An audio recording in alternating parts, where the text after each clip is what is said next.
오늘 말씀의 제목 따라하겠습니다. 걸림돌과 디딤돌. 예. 어, 오늘 말씀은 이제 출애굽기 7장의 말씀인데 우리가 잘 아는 10가지 재앙에 대한 말씀입니다. 이스라엘 백성들이 처음 시작할 때 애굽에서 이제 애굽이란 나라에서 이스라엘 백성들이 지내게 됩니다. 그래서 그곳에서 이스라엘 백성들이 지내다가 보니까 하나님이 이스라엘 백성을 축복해 주셔서 정말 짧은 시간 안에 이스라엘 민족의 수가 굉장히 많아지게 되었어요. 그리고 이스라엘 백성들은 애굽이란 나라에 결국에는 그곳에서 식민지 생활을 하게 됩니다. 노예 생활을 하는 거예요. 처음에 요셉이 있을 때는 그 애굽의 총리로 있을 때는 이스라엘 그 애굽이란 나라가 아주 호의적으로 대해줬습니다. 그런데 시간이 지나면서 이스라엘 민족이 너무너무 많아지니까 이들이 이러다가 우리나라를 공격하는 거 아니야? 이런 위기의식을 느끼게 되고 그곳에 있는 이스라엘 백성들을 핍박하기 시작했고 노예로 부려먹기 시작합니다.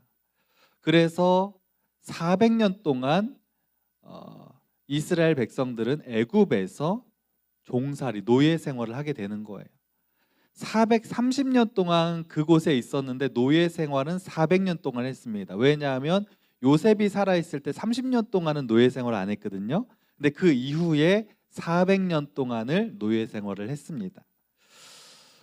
이스라엘 백성들이 너무 힘들었죠. 그래서 하나님 앞에 기도했고 하나님이 그 기도에 응답해 주셔서 이스라엘의 지도자 한 사람을 세우시고 그를 통하여서 이스라엘을 애굽 땅에서 구해내시기로 작정을 하십니다. 그 이스라엘의 지도자의 이름이 뭘까요? 누구요?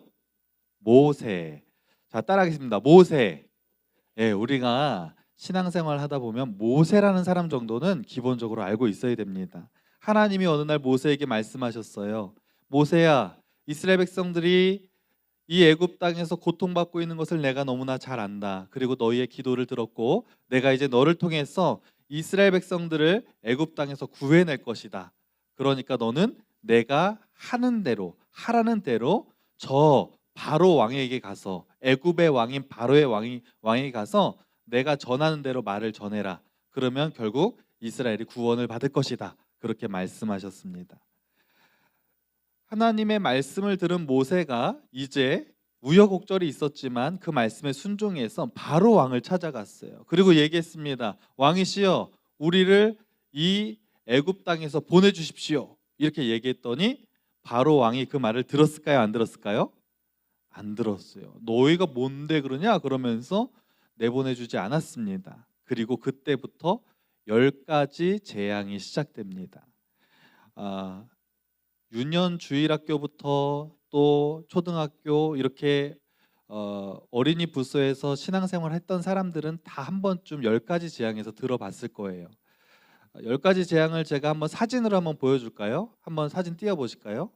자, 이게 이제 10가지 재앙인데 이렇게 위에가 조금 잘렸지만 좌측 11시 방향 쪽에 저 빨간색으로 되어 있는 데가 있죠. 물고기가 죽어 있는 장면입니다. 저게 피재앙이에요.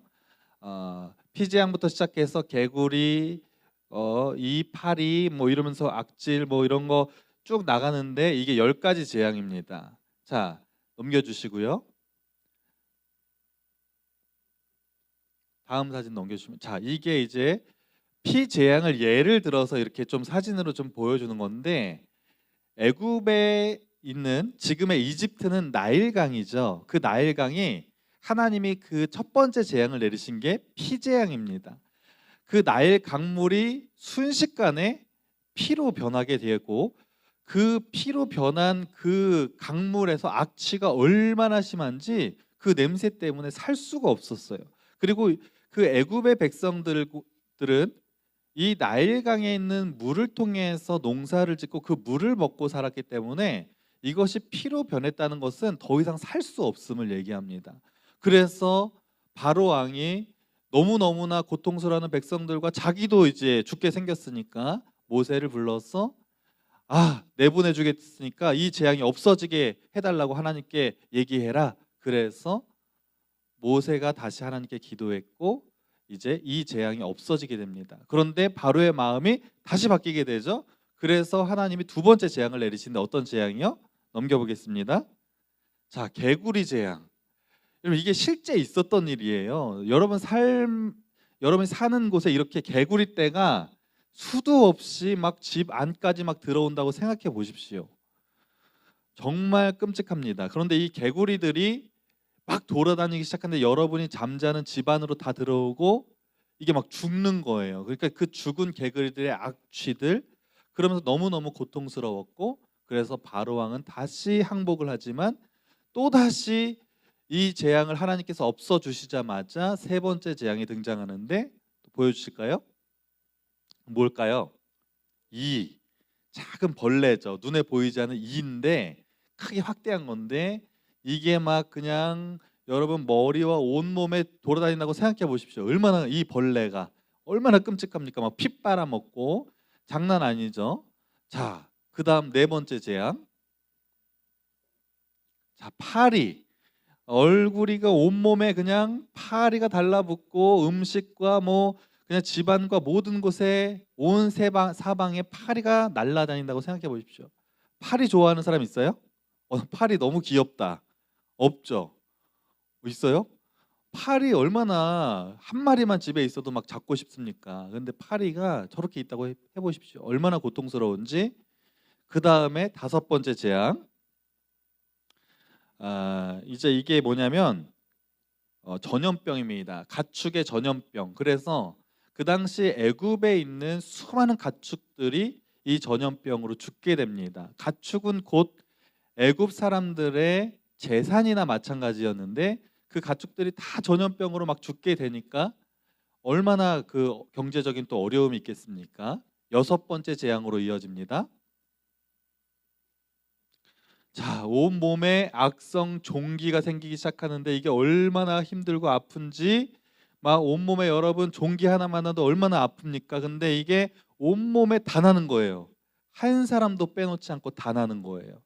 그러니까 이게 이제 직접 자기 몸에 이 재앙이 들어오기 시작하니까 너무너무 고통스러워서 왕도 항복을 하고 내보내 줄 테니까 이제 그만 재앙을 그치게 해달라고 모세에게 신신당부를 하고 하나님이 그 기도를 들어주시고 재앙을 멈춰 주십니다. 그런데 또 왕의 마음이 완악해져서 일곱 번째 재앙이 내리는데, 그 일곱 번째 재앙은 뭐예요? 저 손바닥만한 우박이 하늘에서 내려 떨어지는데 온 곡식과 집도, 그 다음에 사람들도 맞아서 부상을 입고 뭐 죽는 사람도 있었겠죠. 굉장한 피해를 입게 됩니다. 여덟 번째 재앙, 메뚜기 떼. 온 지역의 곡식들을 다 갉아먹고 이 떼로 인해서 큰 어려움을 겪게 되고, 아홉 번째 흑암입니다. 완전히 깜깜해져요. 아무것도 할 수 없게 됩니다. 지금이야 전기가 있죠. 그런데 그 시절에 무슨 전기가 있습니까? 낮과 밤이 없고 계속 밤, 완전히 껌껌한 흑암, 이런 재앙을 하나님이 내리셨습니다. 마지막 열 번째 재앙, 장자의 죽음이었습니다. 왕의 첫 번째 아들뿐만 아니라 애굽에 있는 모든 사람들의 첫 번째 자식이 죽게 되었고, 이것은 가축도 마찬가지였습니다. 그래서 이 열 번째 재앙이 내린 다음 날 애굽의 온 지역에는 온통 울음바다로 난리가 났었던 것이죠. 이렇게 하나님이 10가지 재앙을 내리셨습니다. 사진 내려주셔도 됩니다. 자, 여기서 궁금한 것이 있는데, 왜 하나님은 피, 개구리, 이 파리, 악질, 독성, 또 우박, 메뚜기, 흑암, 요 10가지 이런 특징이 있는 재앙들을 내리셨을까? 사실 다른 재앙도 많이 있거든요. 그런데 하나님은 왜 딱 요 10가지 재앙으로 그렇게 애굽에 그런 재앙을 내리셨을까? 이유가 있습니다. 그 당시에 애굽의 사람들은 굉장히 많은 우상들을 섬기고 있었는데 이 10가지 재앙이 다 애굽 사람들이 섬기고 있던 우상이었습니다. 하나님은 이 10가지 재앙을 통해서 너희들이 믿는 그 우상과 신은 다 가짜이고 만군의 여호와인 내가 이 우주 만물을 다스리는 진정한 하나님이라는 것을 그 애굽 사람들에게 온 세계 만방에 보여주고 싶으셨던 거예요. 그래서 하나님은 이 10가지 재앙을 내리셨던 것입니다. 그런데 하나님은 분명히 모세를 통해서 이스라엘 백성들을 당장이라도 내보내 주실 것처럼 말씀하셨는데 이스라엘 백성 입장에서도 답답한 거예요. 모세가 먼저 이 10가지 재앙이 나타나기 전에 하나님의 말씀이 떨어졌을 때 너희들을 이 노예 생활에서 이제 해방시켜 줄 것이다, 구원해 줄 것이다, 이것을 이스라엘 백성들에게 먼저 얘기를 했습니다.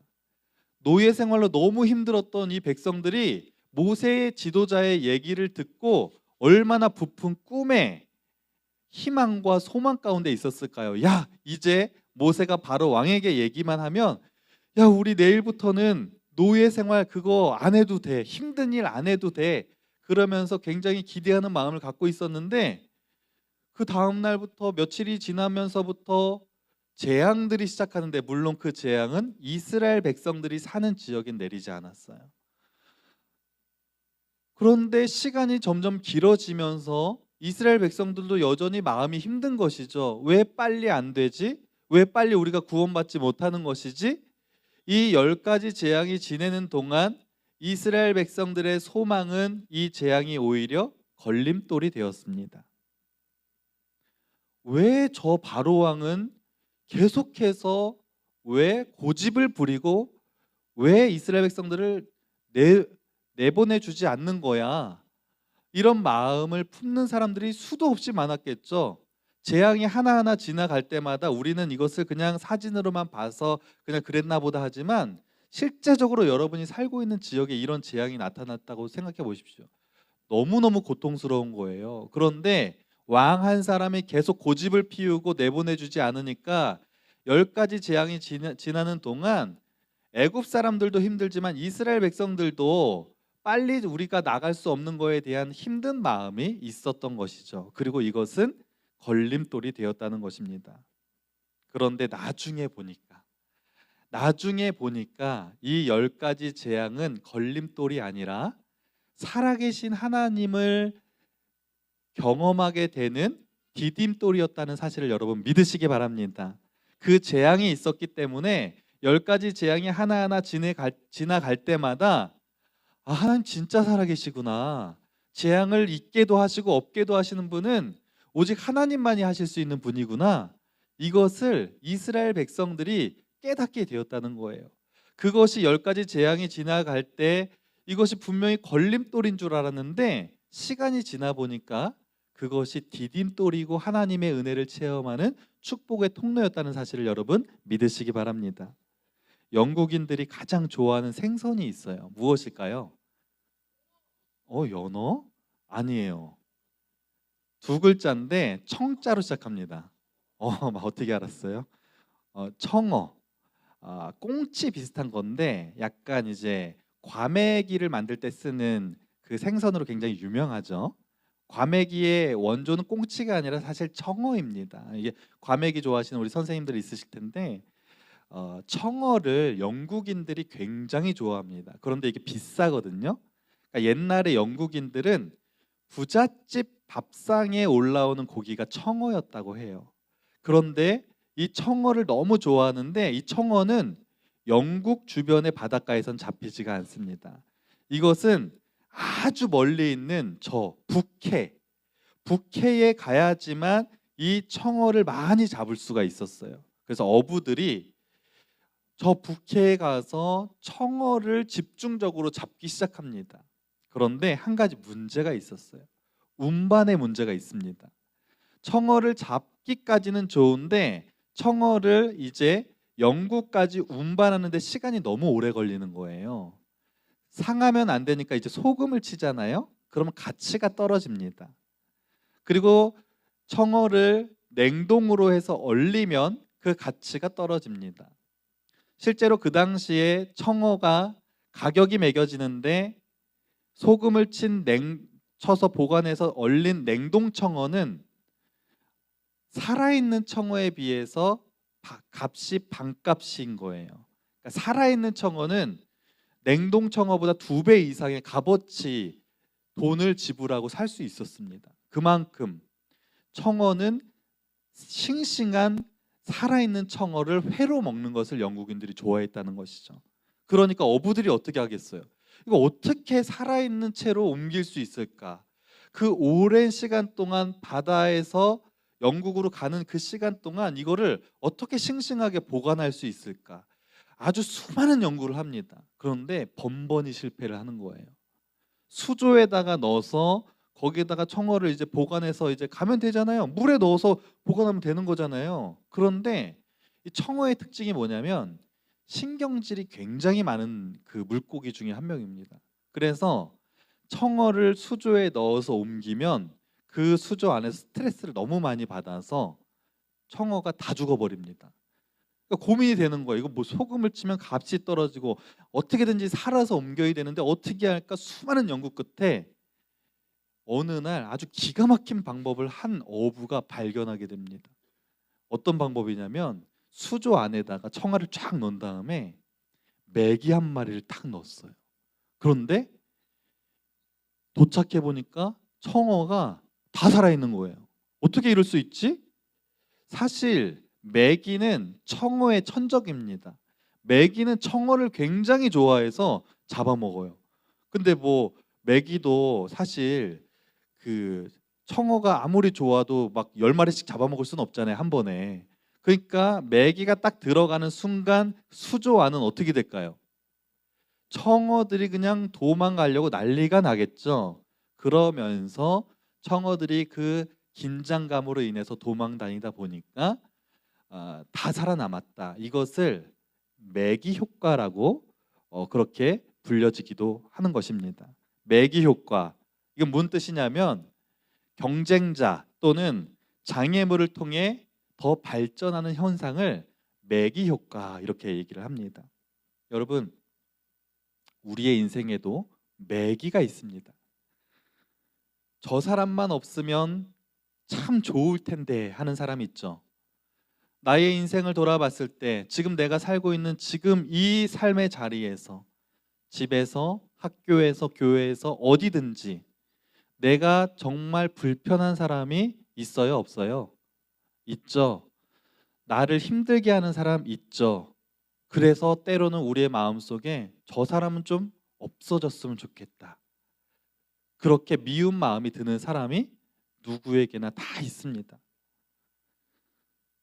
그런 것들이 우리는 내 삶의 걸림돌이라고 생각을 합니다. 그 사람이 내 인생의 걸림돌이 되어서 왜 저 인간 때문에 나는 왜 이렇게 힘든 거지? 이렇게 생각할 때가 참 많다는 것입니다. 뿐만 아니라 우리의 삶의 상황과 환경이 내 삶의 걸림돌이 될 때가 있죠. 여러분이 지금 있는 환경에서 힘든 일이 있어요, 없어요? 있어요. 학교에서도 집에서도 교회에서도 힘든 일이 있고 그 상황이 여러분이 인생을 살아가는 데 있어서 걸림돌이라고 생각할 때가 있습니다. 제가 지금까지 인생을 살아오면서 목회를 지금까지 해오면서 한 해를 거듭할수록 분명하게 느끼는 아주 명확한 사실 하나를 발견하게 되었어요. 목회를 하면 할수록 제 마음속에 아주 분명한 사실이 하나가 제 마음속에 계속해서 각인이 됩니다. 그것은 뭐냐면 문제가 없는 사람이 없고 힘들지 않은 공동체가 없다는 사실을 저는 뼈저리게 느낍니다. 여러분 지금 마음속에 문제 없이 나는 하나도 문제가 없어 이렇게 생각하는 사람 있나요? 아니에요. 여러분이 앉아있는 한 사람 한 사람 지금 내가 마음속으로 생각할 때 내가 지금 걱정하고 염려하는 것이 단 하나도 없는 사람은 절대 없어요. 여러분이 속해 있는 가정, 학교, 공동체, 어떤 소그룹의 모임 하나씩 다 들여다보면 문제가 없는 공동체는 절대 없습니다. 아주 작은 문제라도 다 있습니다. 그리고 그것 때문에 다 힘들어하고 있어요. 여러분의 마음속에 왜 나는 이런 문제가 있고 왜 나는 왜 이런 환경에 놓여 있고 그래서 왜 나는 이렇게 힘든 거지?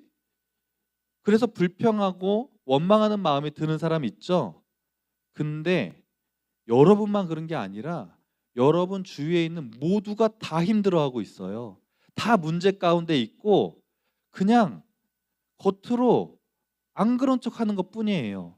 다 힘든데 그냥 그것을 이겨내는 것뿐입니다. 힘들지 않은 사람은 전혀 없다는 것이에요. 관계의 문제, 환경의 문제. 그래서 우리는 그것을 버텨가면서 살고 있습니다. 우리가 그래서 하나님한테 기도할 때가 있어요. 하나님, 내가 저 사람 때문에 너무 힘든데 저 사람 좀 어떻게 해주시면 안 돼요? 때로는 저 사람 좀 제발 아프게 해주시면 안 돼요? 너무 화가 나니까 그렇게 기도할 때도 있죠. 하나님, 저 사람과의 관계가 그냥 안 보이는 대로 저를 옮겨주시면 안 돼요? 하나님, 내가 이런 환경에 지금 힘든 상황에 있는데 이것 좀 해결해 주시면 안 됩니까? 우리가 그렇게 기도할 때가 있습니다. 그 기도를 들으시고 하나님이 그 문제를 해결해 주실 때도 있지만 그 문제를 그냥 놔두실 때가 더 많이 있어요. 왜 그런 줄 아세요? 우리는 이것을 인생의 걸림돌이라고 생각하지만 하나님은 그 상황과 환경을 통해 오히려 여러분을 힘들게 하는 그 사람을 통해 하나님은 여러분의 인생과 믿음을 디딤돌로 사용하셔서 그것을 이겨내기를 응원하고 계신다는 사실을 여러분 믿으시기 바랍니다. 하나님은 여러분의 인생의 중간중간에 디딤돌을 지금 다 놓고 계세요. 그런데 그 디딤돌이 힘들다고 그것을 건너가지 않고 그냥 주저앉아 있으면 안 된다는 거예요. 그 디딤돌을 뛰어넘고 버티고 이겨나갈 때 하나님은 여러분의 삶을 축복의 삶으로, 더 건강한 삶으로, 더 믿음이 강해지는 삶으로 인도하여 주실 줄로 믿습니다. 이것은 마인드의 차이입니다. 왜 나는 이렇지? 왜 이것은 나의 인생의 걸림돌이 되지라고 생각하지 마시고 여러분의 관점을 바꾸시고 여러분이 지금 힘들어하는 사람이 있다면, 힘들게 하는 환경과 어려움이 있다면, 하나님이 내 믿음을 성장하시기 위해서 디딤돌을 지금 놔주신 거구나. 내가 이것을 밟고 이어나가면 하나님이 내 삶을 축복해 주실 거야라는 그 믿음을 가지고 그 디딤돌을 밟고 이겨나가시기를 여러분 간절히 축복합니다. 성경에 믿음이라는 단어가 나오는데 이것은 히브리어로 에무나라는 뜻입니다. 이것은 무슨 뜻이냐면 버티다라는 뜻인 거예요. 믿음이라는 것은 버티다라는 뜻이 있어요. 여러분이 믿음을 지키기 위해서는 여러분이 지금 처해 있는 그 상황과 환경 가운데 그것을 버텨나가야 믿음을 지킬 수 있는 것입니다. 어떤 상황 속에서도 그것을 버티고 이겨나갈 때 하나님은 여러분의 그 믿음을 보시고 여러분의 믿음을 성장시켜 주실 줄로 믿습니다. 군대에 갔는데 저를 굉장히 힘들게 하는 어떤 한 고참이 있었어요. 제가 2등병이었는데 그 고참은 병장이었거든요. 보통 병장은 저 쫄다고 2등병을 잘 안 건드려요. 2등병은 누가 많이 건들까요? 1병도 사실은 약간 짬밥이 났기 때문에 안 건드려요. 오히려 도와주고 이렇게 하죠. 선배가 시켜가지고 하지. 사실 실세는 상병이거든요. 근데 병장이 저를 괴롭히는 거예요. 툭 하면 저를 불러서 갈구고 내무실 안에 있는데 다른 사람들 다 있는 자리에서 너 왜 그러냐고 해서 막 면박을 주는데 정말 너무 힘들었어요. 여러분 그냥 개인적으로 혼내는 것도 힘든데 다른 사람들이 다 보고 있는 자리에서 갈구고 힘들게 하면 정말 힘들거든요. 근데 그게 하루 이틀로 그치는 것이 아니라 계속해서 저를 힘들게 하는 거예요. 제가 너무 힘들어서 제가 어떻게 했을까요? 막 타령하고 싶었거든요. 근데 타령할 수 없잖아요. 교회 가서 기도했어요. 하나님, 저 고참 때문에 너무 힘듭니다. 하나님, 저 좀 도와주세요. 뭐 없애달란 말은 제가 그 당시에 신학생이었기 때문에 할 수는 없었지만 정말 기도 열심히 했어요. 그리고 하나님께 간절히 기도하면서 제 신앙이 정말 많이 성장하게 되었습니다. 그리고 지금 지나 보니까 그 고참은 내 인생의 걸림돌인 줄 알았는데 지금 지나 보니까 나의 가장 소중했던 그 젊은 시절 군대 안에서 내가 신앙을 지키게 할 수 있게 만드신 하나님의 디딤돌이었구나. 그 고참은 미운 사람이 아니라 나의 믿음을 강하게 만드는 하나님의 축복의 통로였구나. 이것을 제가 뒤늦게 깨닫게 되었습니다. 말씀을 정리하겠습니다. 여러분의 마음속에 여러분을 힘들게 하는 그 누군가가 있다면 그 사람을 미워하기보다는 하나님이 여러분의 삶에 붙여주신 축복의 디딤돌이라고 여러분 생각하시고, 여러분의 환경과 상황이 너무너무 힘들다면 이것은 내 인생의 걸림돌이 아니라 하나님이 내 인생을 축복하시기 위한 디딤돌이라는 사실을 여러분 기억하시고 믿음으로 버티시고 이겨내셔서 하나님의 축복을 경험하시는 우리 모두가 되기를 간절히 소망합니다. 기도하겠습니다. 하나님, 우리가 인생을 살아갈 때에 우리의 삶에 힘들고 어려운 문제가 왜 이렇게 많이 나타나는지 모르겠습니다. 때로는 그것 때문에 하나님을 원망하기도 했고 누군가를 죽도록 원망하고 미워할 때도 있었습니다. 그러나 그것이 우리의 인생의 걸림돌이 아니라 하나님이 우리 인생에 허락하신 디딤돌이라는 사실을 오늘 말씀을 통해 깨닫게 하셨사오니 하나님의 말씀대로 믿음으로 버텨나가는, 이겨나가는 우리 모두가 될 수 있도록 인도하여 주옵소서. 이 모든 말씀 예수님의 이름으로 기도합니다. 아멘.